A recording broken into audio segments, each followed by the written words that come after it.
अरे क्यों तुलना करूं कि मेरे को अच्छे गाने आप दिलवाएंगे? मैं छोड़ देती हूँ ऐसे गाने करना। मेरे लिमिट में जितना गाना करना है उतना गाना मैं कर रही हूँ और मुझे करना पड़ेगा, मैं एक कलाकार हूँ।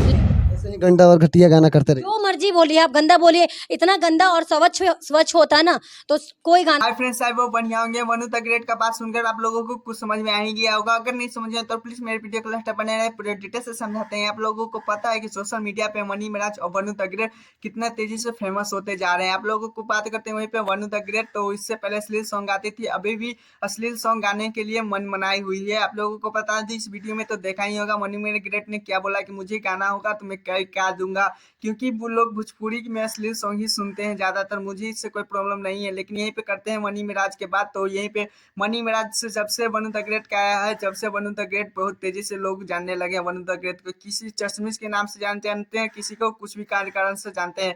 तो यहीं पे मनु द ग्रेट बोलती थी कि मैं मुझे पहचान मनी मिराज ने नहीं दिया था। खैर, आप लोगों को क्या लगता है, मनी मिराज के ही कारण मनु द ग्रेट को पहचान मिला? प्लीज कमेंट जरूर बताइएगा। फिर मेरे चैनल पे नए तो चैनल को सब्सक्राइब, वीडियो को लाइक करिए, क्योंकि ऐसा वीडियो पाने के लिए। टाटा बाय बाय, फिर मिलते हैं नेक्स्ट वीडियो के साथ। All the best. ओके।